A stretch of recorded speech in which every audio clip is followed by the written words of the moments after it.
Semangat pagi Diecaster. Video kali ini kita akan tanya jawab dengan Om Rasi dari Hobinya Rasi, mengulas lelang diecast.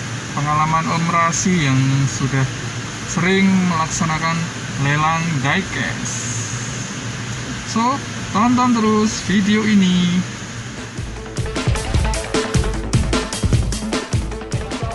Halo, assalamualaikum warahmatullahi wabarakatuh. Kembali lagi gue Randi di Hobinya Adibra. Kenalin, nama gue Randi Agassi. Teman-teman biasa panggil gue Rasi. Gue pemilik channel Hobinya Rasi. Lahir di Bandar Lampung, orang tua di Bandar Lampung. Sekarang gue tinggal di kota Cilacap sama istri dan anak gue di sini dan keluarga istri di sini ya. Dan itu perkenalan singkat. Yang perlu disiapin dalam mengadakan lelang diecast adalah pertama kalian punya diecast sendiri. Karena kalau mau ngelelang diecast tapi adanya cuma cupang ya nggak bisa ya. Jadi siapin diecast yang mau kalian lelang ya, pastikan item-item tersebut sudah kalian, kalau gue sih gue susun ya, jadi gue susun dengan benar. Jadi misalnya 1-10 tuh gue susun ini yang hot atau gue acak juga bisa. Dan yang kedua, pastikan kalian sudah siapin nomor-nomornya. Jadi setiap foto yang gue lelang itu per item itu selalu gue foto. Sebelum gue foto tuh gue tempelin nomor stiker di item tersebut, mempermudah untuk mereka ya. Terus setelah item Hot Wheels-nya atau diecast sudah kalian siapkan, sudah kalian tempel stikernya untuk nomornya, itu kalian bisa langsung sesi pemotretan. Kalian fotoin tuh diecast-nya. Kalau bisa foto yang jelas ya. Jadi kalian foto dengan jelas, iya dong, harus kalian foto dengan jelas supaya orang-orang itu melihat apa yang mereka melihat, itulah yang mereka beli gitu. Dan kalau bisa, kalau ada yang pecah bubble-nya atau kartnya robek, itu kalian foto lagi detailnya. Bisa kalian masukin di foto di slide kedua kalau di Instagram. Kalau di Facebook kalian bisa tulis di kolom komentar, upload fotonya di kolom komentar untuk detailnya. Atau bisa tulis detail picture by DM, by request. Jadi kalau orang mau ngebit sebelumnya, dia pengen tahu dulu kondisinya, kita bisa kasih. Ya kayak ngasih tahu barang yang mau mereka beli itu dengan jelas lah. Jangan sampai mereka tuh merasa beli kucing dalam karung, nggak tahu barangnya. Oke? Itu yang perlu dipersiapkan. Dan ditambah lagi yaitu medianya, mau di Facebook atau Instagram. Online kan itu ya yang lagi rame. Kalau Friendster sama Pet udah nggak ada ya. Jadi pastikan media juga ada. Dan selain medianya sudah ada, pastikan kalian juga sudah punya mutual friend yang lumayan. Karena kalau misalnya kalian ngelelang temennya cuma ada 10, ya susah juga sih. Jadi teknik skill marketing di online juga harus dipersiapkan. Oke? Itu yang perlu dipersiapkan. Akhir-akhir ini gue adain lelang di Instagram. Alhamdulillah udah ke-11 ini lelangnya ya, kurang lebih 3 bulan gue lelang. Dari mulai followers 0 sampai alhamdulillah sekarang sudah sekitar 1.200 hampir. Jadi memang gue awalnya aktif untuk nge-followin orang, cek pasar dulu, kita kenal nama orang dulu, follow-followin orang, mampir di lapaknya orang, jadi orang tahu kita gitu. Dan lelang pertama gue ya kecil-kecilan aja, hitamnya dikit, sell gitu, pelan-pelan, yang beli 1, yang beli 2, lama-lama ya alhamdulillah sekarang setiap kali lelang yang beli minimal 10 orang yang menang lelang sih gitu. Kenapa gue sekarang ngadain di Instagram? Karena perkembangan sekarang banyak orang diecast baru yang main Instagram, dan banyak diecaster baru yang di Instagram. Selain itu juga Instagram sekarang adalah media sosial yang paling populer menurut gue ya, dibandingkan Twitter dan Facebook gitu. Jadi kita ikut perkembangan aja sih, makanya gue beralih ke Instagram. Nah, dan untuk informasi aja, di Instagram gue sekarang kan Rasi Diecast ya, karena singkatan dari Randi Agassi Diecast. Dan dulu itu gue ngadain di Facebook itu nama Facebook gue Randi Agassi Diecast gitu. Dan dulu di Facebook tuh gue sudah sejak tahun 2013 kan lelangan ya, kurang lebih 50 lebih lelangan deh gitu. Jadi dulu zamannya masih ngelelangin Datsun Wagon dan lain-lain super triserhannya, itu gue di Facebook. Dan sempat vakum 2 tahun, terus sekarang baru mulai lagi dan beralih ke Instagram karena gue bilang tadi faktanya. Informasi yang harus kalian tulis lelangan itu yang sangat jelas itu adalah pertama, pastikan kalian buat rule-nya yang benar, jangan sampai membuat bingung para calon-calon bidder ya, atau calon-calon yang mengikut lelang kalian. Jadi pastikan lelangan itu jelas ya, mulainya kapan ya. Kalau kalian posting itu udah sama dengan mulainya. Pastikan finishnya, jadi finish itu harus jelas kapan. Kalau kalian di Facebook itu pastikan, biasanya sih yang umum ya, itu mengikuti waktu server Facebook, jadi akan di close, dicek waktunya. Jadi misalnya tutup jam 21.00 waktu server Facebook atau WIB ya biasanya. Jadi begitu kalian klik di kolom komentar terakhir yang masih masuk 21.00 itu yang menang. Jadi waktu close-nya pastikan sesuai gitu. Kalau di Instagram mungkin close-nya lebih ke komen ya, close item close, komen di bawah tidak sah. Jadi itu menandakan batas maksimal, yang sah adalah di atas komen tersebut, di bawahnya nggak sah gitu. Jadi pastikan teknis untuk waktu closingnya itu jelas. Dan kedua, pastikan kalian cantumin harga pembuka dan juga OB ya, open bid harga pembuka, dan next bid harga berikutnya gitu. Jadi kalau kalian nggak cantumin, orang bingung tuh. Dan menurut gue yang paling penting adalah kalian harus jujur dan real, nulis apa adanya.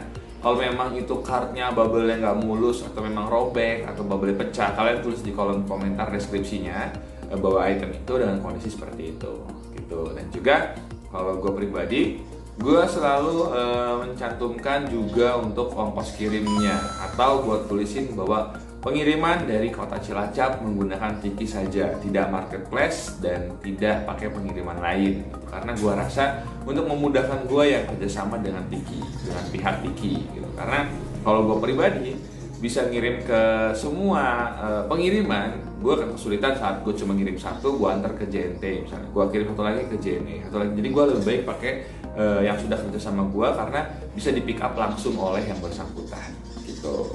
Dan gue juga mencantumkan bahwa pembayaran hanya menggunakan metode bank A, B, dan C misalnya. Jadi selain itu mohon maaf nggak bisa gitu. Jadi kayak lebih peraturan-peraturan umum yang harus kalian cantumkan, supaya mereka itu kalau suatu saat ada komplain atau mereka mau bertanya itu sudah jelas, aturannya sudah ada dengan sangat jelas. Jadi kita mengadakan lelang tidak akan ada masalah. Itu kalau menurutku pribadi yang harus dituliskan saat kita. Bagaimana menentukan nilai OB, next bid, bin, dan ongkos kirim? Kalau gue pribadi ini secara unik ya, sebenarnya ini adalah strategi marketing orang masing-masing, ada yang lelang ya, gak apa-apa. Gue buka di sini, siapa tahu teman-teman ada yang mau lelang ya. Kalau gue pribadi, open bid itu adalah harga pembuka. Nah, tergantung nih, ada dua jenis item. Pertama, item yang memang mau gue lepas dengan harga berapapun, dan kedua adalah item yang mau gue lepas tapi gue dapat harga di balik modal atau standar. Oke, jadi gue bakal bahas yang akan gue lepas di harga berapapun. Biasanya gue kalau mau ngelepas di harga berapapun, gue bakal pasang OB rendah. Kenapa? Open bid harga pembuka yang rendah adalah membuat orang-orang bisa ngeramein item tersebut yang ikut lelang. Contoh, gue pengen buka Super Treasure Hunt Morris Mini misalnya harga pasarannya 500.000, gue bakal buka open bid harga 0 rupiah. Kenapa? Karena dengan 0 rupiah orang makin banyak untuk ikut gabung di lelang gue. Minimal gue bakal rame, mereka kenal gue, mereka tahu gue adalah tukang lelang, dan mereka tahu item-item yang gue lelang, dan mereka bakal lihat item gue yang lainnya. Jadi gue menentukan lelang kalau harganya kalau misalnya harga item itu bakalan dicari orang banyak, gue bakal buat OB serendah-rendahnya. Atau kedua, kalau gue pengen lepas berapapun itemnya, gue juga bakal buat OB serendah-rendahnya. Biasanya gue buat 0 rupiah gitu. Tapi kalau gue pengen buka lelang dan item itu pengen gue jual dengan harga minimal standar, biasanya contoh Nissan GT-R R35 pasarannya 30-35.000. Gue bakal buka lelang di open bid OB 25.000 karena gue merasa waktu itu gue dapetinnya di gantungan 25.000. Atau misalnya gue modalnya belinya 30.000. Jadi kalaupun cuma menang di open bid, ya setidaknya gue nggak rugi-rugi banget, gue cuma rugi 5.000 gitu. Dan itu juga berlaku sama item-item yang sudah nggak hot atau sudah lama. Contoh kayak misalnya sub baru Impreza warna biru dan merah, itu kan sudah keluar lumayan lama, jadi orang-orang udah mulai banyak tuh. Jadi biasanya gue pasang open bid di harga-harga yang sedang gitu. Jadi kalaupun yang ngebid cuma satu orang ya udah laku di dia ya balik modal atau gue rugi nggak banyak gitu. Jadi itu teknik gue untuk menentukan harga OB. Dan untuk next bid itu juga gue tentukan tergantung itemnya.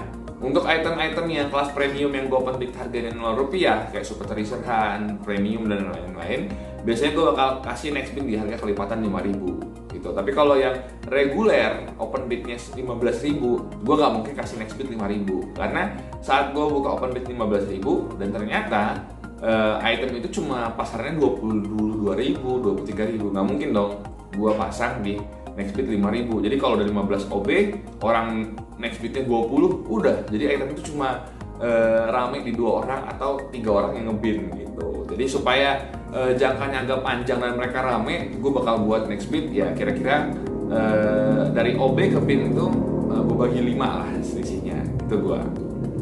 Dan kalau menentukan nilai bin, biasanya gue pasang di harga pasaran dan gue rendahin dikit. Misal di harga pasaran 50.000, gue bakal pasang 46.000 atau 48.000 karena itu supaya mereka langsung ngebin aja gitu. Jadi kan kayak lakunya bakalan di harga bin karena mereka pun ngerasa oh binnya harga pasaran gitu. Itu kalau gue pengen cepet laku itemnya. Tapi berlaku untuk item-item yang rare atau hot item banget atau susah dicari, biasanya gue pasang harga bin ya di harga tinggi karena memang item itu susah didapat atau di pasaran udah mulai dikit gitu. Untuk menentukan ongkos kirim, gue selalu menggunakan satu pengiriman yaitu gue pakai Tiki ya karena kerjasama. Jadi gue sebelumnya pastikan udah ngecek dulu mereka memberikan alamatnya yang benar ya. Jadi sebelum ikut lelang mereka registrasi dulu. Dan setelah mereka registrasi, gue tahu kan itu mereka alamat Jakarta. Jadi gue udah tahu tuh kalau Jakarta dari Cilacap ke Jakarta itu ongkos kirim Tiki pakai yang reguler itu misalnya 12.000. Jadi gue bakal kasih tahu mereka 12.000 tidak lebih dan tidak kurang. Jadi mereka sudah tahu itu. Jadi lebih simpel. Yang gue bilang tadi, gue nggak pakai banyak pengiriman karena bukan selain repot, takutnya nanti juga gue nggak konsen, gue mending nggak sempat ngirim barangnya karena gue nggak bisa keluar. Ujung-ujungnya si buyer udah bayar tapi nggak nerima barang dengan cepat gitu. Jadi gue cuma pakai satu pengiriman yang bisa pick up barang di gue. Itu untuk menentukan open bid, next bid, bin, dan juga suka-duka gue saat ngadain lelangan itu dari 2013 ya. Sukanya adalah banyak kenal teman-teman baru ya. Jadi ada yang dimana dulu dia tuh pelanggan setia gua. Setiap gua ngadain lelang 2 minggu sekali. Dan waktu zaman Facebook itu dia selalu beli item-item gua. Dan pada akhirnya saat dia mau jual, dia jualnya ke gua. Nah, bahkan saat gua lagi vakum lelang, dia jualan, gua beli ke dia. Jadi kayak dulunya dia adalah pembeli gua, sekarang gua yang beli sama dia gitu. Jadi kayak saling jual beli dan juga jadi teman gitu. Jadi kayak dia lagi hunting apa, terus dia nawarin gue, oh ada lebih nih mau nggak, udah bayarin itemnya aja gitu. Jadi kayak punya teman gitu, wah thank you gitu. Terus dia juga saat gue dapat barang baru dia request, oh cariin gue barang ini dong, gue cariin. Jadi kayak sukanya lebih banyak temen sih. Kalau untung menurut gue relatif ya, karena gue pribadi bukan ngadain lelangan Hot Wheels, lelangan diecast bukan sebagai kerjaan utama ya, cuma sambilan aja ngisi waktu luang. Asik enggak ya, jadi kayak biar perputaran barang gue cepet aja sih. Jadi kayak gue suka nih koleksi, gue cepet bosen saat gue udah koleksi berapa lama, gue pengen lepas ya udah gitu. Atau saat gue lagi pengen nih semangatnya belanja, gue belanja semuanya. Terus tiba-tiba gue pengen ngerucutin fokusan gue, jadi yang nggak penting apa di luar fokusan itu baru gue lelang. Jadi gue sambil santai sih. Untuk akhir-akhir ini gue selalu beli box reguler ya, lot-lotan terbaru. Dan pastikan yang gue ambil cuma beberapa item, nah itu sisanya gue lelang. Dan beberapa item premium yang open PO gue ikutan beli juga buat ramein lelangan. Dan gue juga sekarang kan ngadain jasa titip lelang. Jadi buat teman-teman yang pengen lelang barang-barangnya udah bosan tuh bisa tuh di gue dengan fee 10% ya, upah capek gue lah, motoin, makingin dan lain-lain. Kalau dibilang sih sebenarnya nggak sebanding ya, tapi ya buat have fun aja, bukan itu yang gue cari. Jadi kalau dibilang tadi ya itu jawaban gue, itu sukanya. Kalau dukanya banyak sih. Dukanya ada yang gue udah packingin Hot Wheel ya, dia udah gue kasih invoice, gue udah packingin barangnya, ternyata udah rapi nih, gue packingin rapi, dan ternyata dia cancel, bidnya di cancel atau dia kabur gitu aja. Gue chat nggak dibalas, bahkan diblokir. Jadi kayak ya udahlah, capek, gue buka lagi boxnya. Ada yang kayak gitu. Terus juga ada yang gue dibilang penipu lah, padahal gue nggak nipu apa-apa gitu. Terus juga ada yang dia ngerasa dia menang, padahal gue udah jelasin bahwa dia nggak menang, ditimpa orang. Terus dia bilang, loh kan tapi gue nggak tahu tuh kalau ada orang yang nimpah bid gue terakhir, padahal ya jelas-jelas gue kasih screenshotnya ada gitu ya. Paling cuma receh-receh gitu doang sih, dukanya nggak ada. Paling dukanya ya rugi sih, gue nggak tahu sih ya rugi itu menjadi duka atau enggak. Jadi saat gue beli box baru ya, dengan gue beli box baru misalnya 1,5 juta, semua itemnya pure gue lelang, dan ternyata hasil lelang gue cuma 1,3, jadi gue rugi 200.000 itu atau 300.000 ya. Menurut gue itu wajar sih, sebagai pedagang ya pasti ada untung dan rugi gitu. Jadi ya itu suka duka gue nggak terlalu berlebihan, masih dalam batas normal dan standar-standar aja. Tips buat kalian yang pengen ngadain lelang diecast ya. Yang pertama, pastikan dulu kalian tahu mekanisme namanya lelang itu seperti apa. Terus juga ada namanya best offer seperti apa. Jadi kalau lelang itu udah jelas itemnya bakal keluar di harga terakhir. Jangan sampai kalian buat ngadain lelangan tapi kalian belum siap secara pengetahuan dan lain-lain. Yang ada saat kalian buka lelang terus kalian tutup lelangannya, kan kasihan tuh orang yang udah menang. Terus kalian hapus hapus fotonya, terus tiba-tiba kan pergi gitu aja, kan kasihan ya orang yang sudah meluangkan waktu ngebid berhari-hari pengen dapat incerannya tapi tiba-tiba kalian gagal kan. Jadi banyakin dulu pengetahuan tentang lelangan diecast. Itu pertama. Kedua, pastikan kalian punya item-item yang ramai dicari orang kalau pengen lelangan kalian rame gitu. Dan yang jelas kalian buka harga open bid ya, dan harga bid minimal harga yang diwajar. Kan banyak tuh orang yang pengen nyobain lelangan, dia ngerasa beli itemnya 40.000, padahal harga pasar 30.000, dia buka open bid 45. Jelas dipastikan lelangan kalian akan sepi gitu. Dan yang ketiga, kalian harus terus update barang-barang baru beberapa. Kayak gue pernah lelang item-item lama terus ya. Banyak juga sih yang rame, tapi harus update juga, minimal ngimbangin lah, minimal untuk rame-rame lelangan. Ya, makin banyak item kalian, makin banyak orang bakal datang ke lapak kalian. Makin ramah kalian kepada pembeli, makin ramai juga orang-orang yang datang ke lapak kalian juga. Pada intinya berdagang di berdagang diecast di Instagram atau Facebook bukan pure cuma dagang doang, tapi juga cari teman. Karena suatu saat kan juga bakal butuhin orang itu. Jujur, pembeli gue sekarang macam-macam. Ada teman-teman content creator, orang baru yang suka, orang yang jualan lagi pun ada yang beli di gue. Karena gue pernah buka lelangan juga ya, harganya OB-nya cuma 10.000, 12.000, dan dia menang gitu di item 12.000-an. Dengan modal sekarang hotel udah 22.000, dia menang 12.000. Ongkos kirim dari Cilacap ke Jakarta cuma 10.000, ya dia masih untung gitu, dan dia bisa jual lagi mungkin di lapak Car Free Day dan lain-lain. Jadi bukan cuma untungnya tapi juga bertemannya. Sekarang alhamdulillah pertemanan gue makin banyak cuma karena gue lelang di Instagram. Paling itu aja tips dari gue. Pastikan kalian paham betul sebelum kalian terjun ke lelangan diecast. Oke, sekian, thank you banget buat Om Adipra yang sudah ngundang gue di acara keponya Adipra, dan gue bisa hadir di channelnya Om Adipra. Terakhir, pesan dari gue buat teman-teman sekalian nonton video ini, dukung terus konten kreator diecast Indonesia, karena kami cuma pengen menyajikan ya video-video yang bermanfaat tentang diecast. Kalau kami masih ada salah-salah dan kurang-kurang, mohon maaf, karena kami juga masih pada mencoba untuk mencoba untuk bergabung di konten kreator. Oke, sekian dari gua. Jangan lupa untuk terus subscribe channel adipra.com dan juga Hobinya Rasi. See you, sampai jumpa di video-video Adipra dan Hobinya Rasi berikutnya. Bye. Oke, sekian dulu video kali ini. Sudah kita dengarkan pengalaman dari Om Rasi yang sudah sering melaksanakan lelangan diecast. Semoga bermanfaat buat kalian yang baru mau coba-coba buka lelangan diecast. Terima kasih sudah menonton. Salam diecaster Indonesia. Salam Jogja Istimewa. Matur nuwun. Matur nuwun. nuwun sampun kersa nisih wekdal kagem mirsani video